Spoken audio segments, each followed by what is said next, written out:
প্রিয় শিক্ষার্থী, এখন আমরা দেখব +22 ও -13 এর যোগফল নির্ণয় দুইয়ের পরিপূরক পদ্ধতির মাধ্যমে।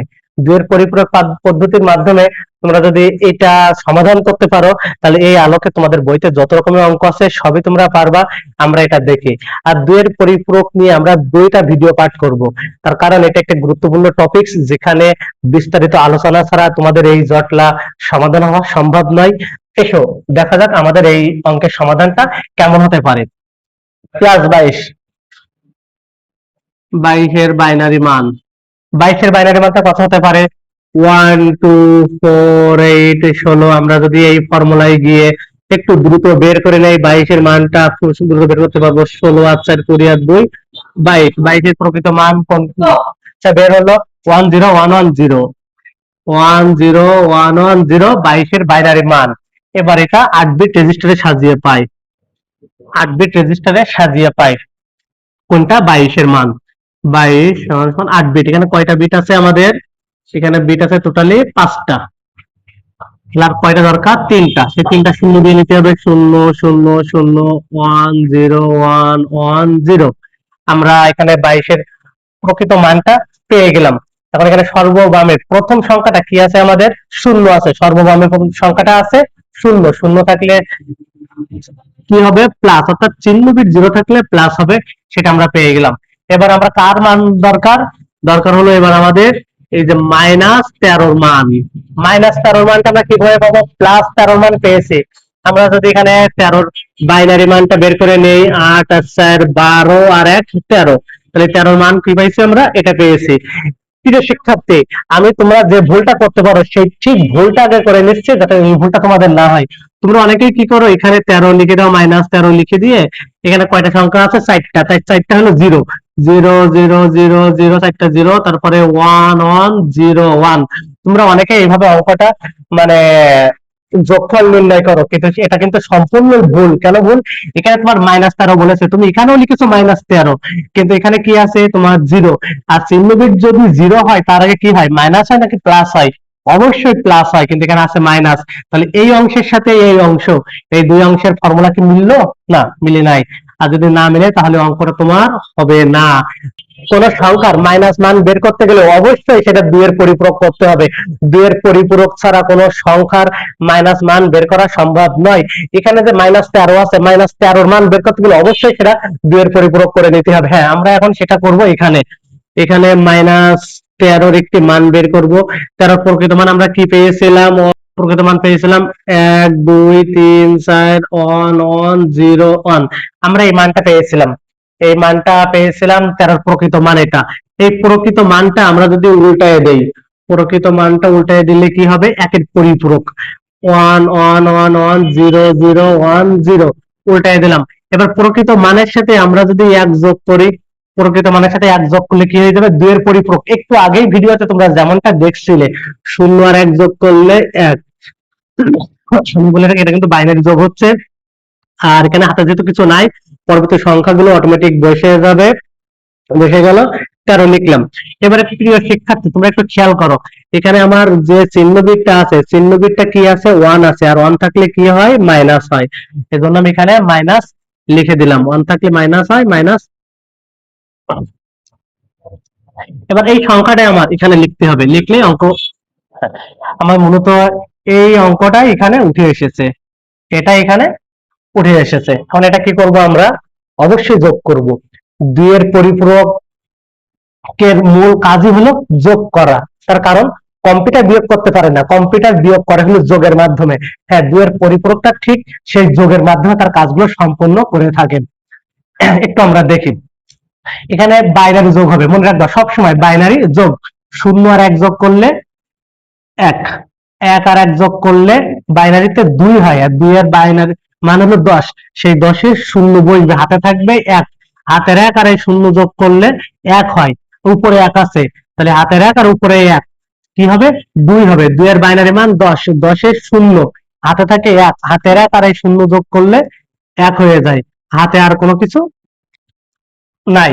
এবার আমরা পরবর্তীতে 1 আর 1 যোগ করলে 2, 2 এর বাইনারি মান 10, 10 এর শূন্য, হাতে থাকে 1, হাতের এক, এই একের সাথে যোগ করলে কয় হয়? 2, 2 এর বাইনারি মান হলো 10, 10 এর শূন্য, হাতে হলো এক, হাতের এক আর এই এক যোগ করলে হয় 2, 2 এর বাইনারি মান হলো 10, 10 এর শূন্য, হাতে আবারও এক, হাতের এক আর এই এক যোগ করলে কি হয়? 2, 2 এর বাইনারি মান হলো 10, 10 এর শূন্য বসবে, হাতে এক যোগ করার মতো আর কোনো সংখ্যা নাই বলে হাতের একটা এখানে বসে গেল। আমরা সমান সমান দিলাম। এরপরে আমাদের এখানে কি আছে? প্লাসে মাইনাসে মাইনাস, প্লাসে মাইনাসে মাইনাস। আমরা যদি 22 থেকে 13 মাইনাস করি কত হবে? 9 হবে। 9, 22 থেকে 13 মাইনাস করলে 9 হবে। এখানে চিহ্নটা কি হবে? প্লাস হবে। কেন প্লাস হবে? একটু পরে তোমরা সেই জটলাটা বুঝতে পারবা, একটু যদি খেয়াল করো।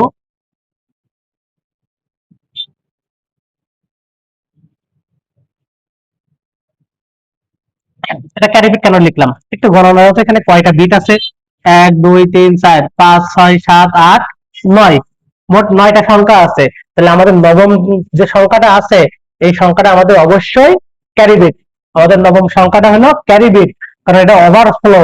আমি তো 8 বিটের অঙ্কটা করতেছি, সেই ক্ষেত্রে আমাদের এখানে অবশ্যই বক্স করে এখানে লিখে দিতে হবে এটি হলো ক্যারি বিট।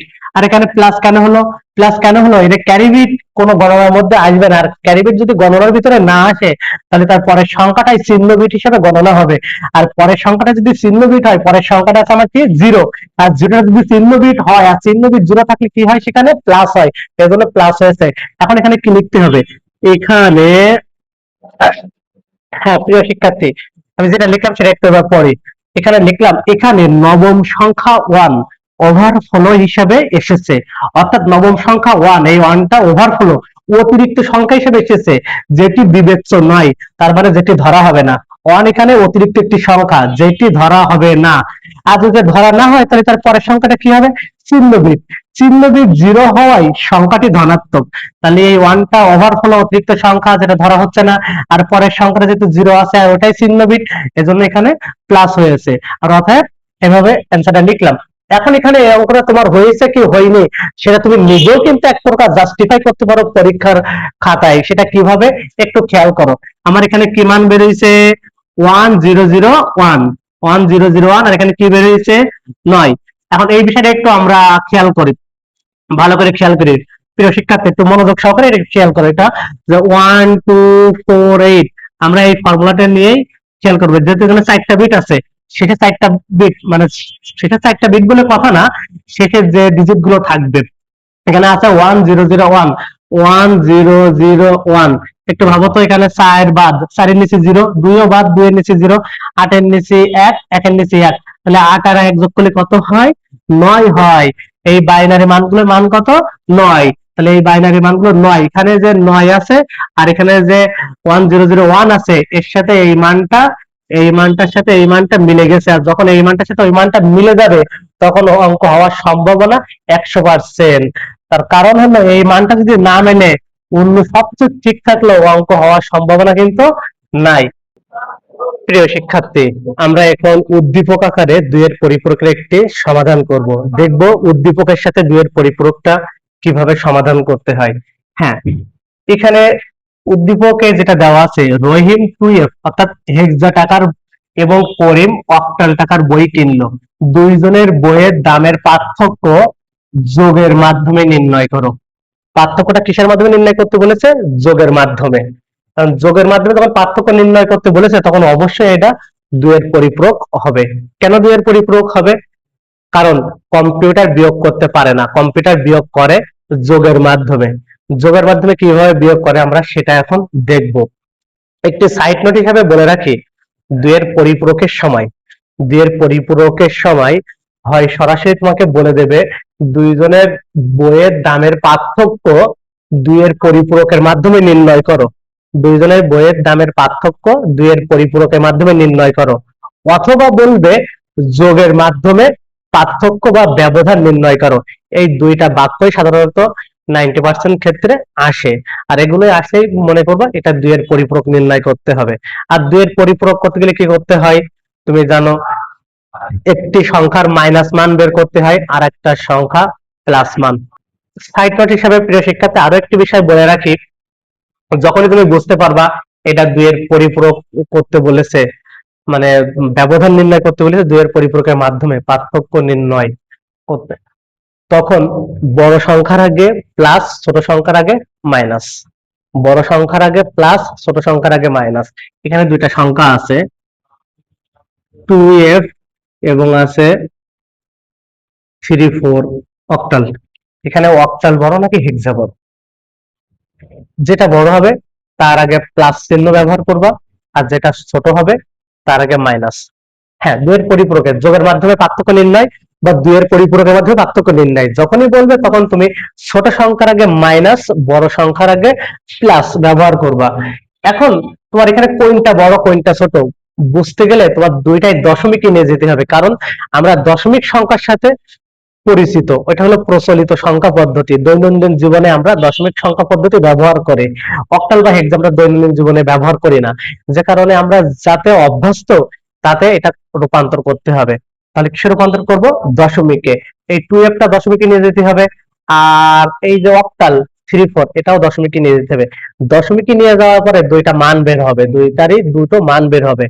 যেটার মান বড় হবে তার আগে প্লাস ধরে নিতে হবে, আর যেটার মান ছোট হবে তার আগে মাইনাস ধরতে হবে। হ্যাঁ প্রিয় শিক্ষার্থী, আমরা এবার দেখি। শিক্ষার্থী তোমরা চাইলে এই হেক্সা এবং অক্টাল সংখ্যা দুটা সরাসরি দশমিকে রূপান্তর করে এরপরে অঙ্কন করতে পারো, আর কেউ যদি এভাবে করো তাও হবে। হ্যাঁ, তাহলে এই হেক্সার মানটা সমান দশমিকই হলো 47, আর অক্টালের মানটা সমান দশমিকই হলো 28। মানটা কিভাবে বের করতে পারো? 2 গুণ 16, এফ মানে 15 গুণ 16 পাওয়ার 0 1, এভাবে করে তোমরা এভাবে গুণ করে এই 47 মানটা বের করে নিতে পারো। আর যদি মনে করো না তোমরা সরাসরি সায়েন্টিফিক ক্যালকুলেটর বা কোনোভাবে অঙ্কটা মানে তুমি সরাসরি মানটা বসিয়ে দিবা, সরাসরি মানটা বসিয়ে দিলেও হবে, সমস্যা নাই। এবার আমরা কিন্তু একটা জিনিস পেয়ে গেলাম, বড় সংখ্যা কোনটা আর ছোট সংখ্যা কোনটা। প্রিয় শিক্ষার্থী বিন্দু, আমরা এখানে কি লিখলাম? 47 যেহেতু বড়, 47 আগে প্লাস ধরলাম, 28 ছোট, 28 আগে মাইনাস ধরলাম। হ্যাঁ, দুইয়ের পরিপূরক করার সময় সবসময় ছোট সংখ্যার আগে মাইনাস ধরতে হবে, বড় সংখ্যার আগে প্লাস। আমরা এখানে কেন প্লাস দিলাম? আমাদের বলেছে যোগের মাধ্যমে পার্থক্য নির্ণয় করো। যোগের মাধ্যমে বাহিরে আমরা বোঝাচ্ছি যোগ করছি, অর্থাৎ ভিতরে ভিতরে কি হবে? বিয়োগ হবে। এবং এই অঙ্কের শেষে খুব চমকপ্রদ কিছু মানে রহস্য থাকবে, যেটা তোমাদের আমি জানিয়ে দেব অঙ্কের ঠিক শেষ অন্তে। 47 এর বাইনারি মান, 47 এর বাইনারি মান আমরা কিভাবে বের করে দিতে পারি? 1 2 4 8 16 32, এই ফরম্যাটে গিয়ে আমরা খুব সহজে 47 এর বাইনারি মান বের করে নিতে পারি। 28, তাহলে এর আগে কি হবে? প্লাস। এটা হলো কিন্তু 28 এর প্রকৃত মানটা আমরা বের করলাম। 28 এর প্রকৃত মান, এখানে প্লাস কেন? এখানে চিহ্ন বিট 0 থাকলে প্লাস হয়, এজন্য প্লাস। এখন এখানে তোমাদের প্রকৃত মান বের করার পরে কি করতে হবে? একের পরিপূরক। একের পরিপূরক কিভাবে হয়? প্রকৃত মান উল্টালে, যেখানে 1 আছে সেখানে 0, যেখানে 0 আছে সেখানে 1। আর এই একের পরিপূরক লাইনের সাথে যদি আমরা 1 যোগ করে দেই, এটা হইলো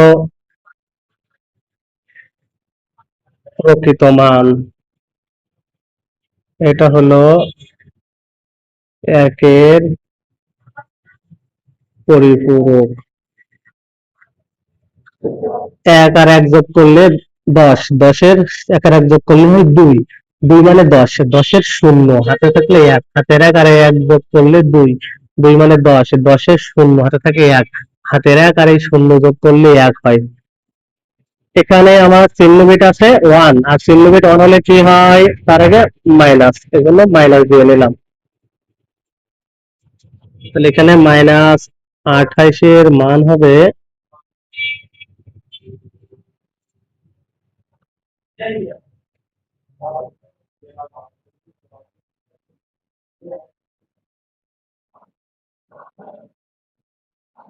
হ্যাঁ। এখন আমরা এটা কি করব? এটা অবশ্যই আমাদের যোগ করতে হবে। কি যোগ? বাইনারি যোগ। 0 আর 1 যোগ করলে 1, 0 আর 1 যোগ করলে 1। এটা ক্যারি বিট। কেন ক্যারি বিট? তুমি একটু গণনা করে দেখো। 1 2 3 4 5 6 7 8 9, এখানে 9টা বিট এসেছে, বাট আমরা তো 8 বিট রেজিস্টার ব্যবহার করে অঙ্কটা করেছিলাম, কিন্তু আমাদের এখানে বিট কটা হয়েছে 9টা। এজন্য নবম বিটটা, এখানে নবম বিটটা হলো ওভারফ্লো, অতিরিক্ত হিসেবে এসেছে, যেটা ক্যারি বিট হিসেবে গণনা করতে হবে। আর ক্যারি বিট কখনো গণনা হয় না, ক্যারি বিট বাদ যাবে। আর যদি ক্যারি বিট বাদ যায় তাহলে তার পরেরটা হলো চিহ্ন বিট। এখন চিহ্ন বিট কত আছে? 0। আর চিহ্ন বিট 0 থাকলে তার আগে কি হয়? প্লাস হয়। এখন আমরা এখানে কি লিখবো? প্রিয় শিক্ষার্থী, এবার সেই মজার বিষয়, আমরা এখানে বাইনারি সংখ্যাগুলো কি করলাম? অবশ্যই আমরা এখানে বাইনারি সংখ্যাগুলো যোগ করেছি, যোগ করে আমরা এখানে একটা যোগফল পেয়েছি। আবার দশমিক সংখ্যাগুলো আমরা বিয়োগ করেছি। ধরে নাও দশমিক সংখ্যা হলো মানুষের সংখ্যা, তোমার আমার সংখ্যা, আমরা বিয়োগ করেছি বাস্তবে। আর বাইনারিটা হলো কম্পিউটারের সংখ্যা, কম্পিউটার বিয়োগ করতে পারে না, তাই কম্পিউটার যোগ করেছে। এখন মিলাবো কম্পিউটারের যোগফল আর মানুষের বিয়োগফল একই হলো কিনা, একটু দেখো তো। 1 2 4 8 16, এই ফরম্যাটে আমরা কিছুক্ষণের জন্য এই লাস্টের 5টা ডিজিট আমরা লিখি। এখানে কি আছে? 1 0 0 1 1 সমান সমান কি হয়েছে? আমরা এখানে 16, 2 আর 1 এগুলো যোগ করব। 16 আর 2 যোগ করলে 18, 18 আর 1 যোগ করলে কি হয়? 19। খেয়াল করো তো, আমরা মানুষেরা এই 47 আর 28, 47 থেকে 28 বিয়োগ করে আমাদের 19 হয়েছে। আর কম্পিউটার 47 আর 28 এর বাইনারি মান যোগ করেছে। কম্পিউটারে 47 আর 28 এর বাইনারি মান যোগ করে যে যোগফল হয়েছে, মানুষের 47 আর 28 এর দশমিক মান বিয়োগ করে একই হয়েছে। মনে হয় বোঝাতে পারলাম না, আরো একবার বলছি। বাইনারি মান কম্পিউটার যোগ করেছে, যোগ করে যে যোগফল পেয়েছে, আমরা 47 আর 28 বিয়োগ করে যে বিয়োগফল পেয়েছি, আমাদের বিয়োগফল আর কম্পিউটারের যোগফল একই হয়েছে, সেটা দেখো। এখানে বাস্তবে প্রমাণ পেলে যখন তুমি দেখবে এই অংশের সাথে তোমার এই অংশে, এই 19-এর সাথে ওই বাইনারি অংশের মান মিলে গেছে, তখনই তুমি নিশ্চিত থাকতে পারো অঙ্কটা তোমার সঠিক হয়েছে। দুয়ের পরিপূরকের, এই ধরনের দুয়ের পরিপূরকের আমি মনে করি খুব সহজ টেকনিক হলো এটা। একটু বিষয় বলে রাখি, আমি এখানে রাফ লিখে রাখছি, রাফ, এটা অঙ্কের একটা অংশ। অবশ্যই এই অংশটা অঙ্কের মধ্যে করবা। আমার হোয়াইট বোর্ডের জায়গা মানে সংকলন না হওয়ার কারণে এটা সাইডে লিখেছি, তোমরা চাইলে অঙ্কের সাথে এটা লিখতে পারো। আর এটা কিন্তু অবশ্যই অবশ্যই তোমাদের লিখতে হবে, এই অংশটা কিন্তু বাদ দেওয়া যাবে না, যেহেতু এটা অঙ্কেরই একটা অংশ। আশা করবো প্রিয় শিক্ষার্থীরা বুঝতে পেরেছো, চাইলে একটা স্ক্রিনশট দিয়ে রাখতে পারো।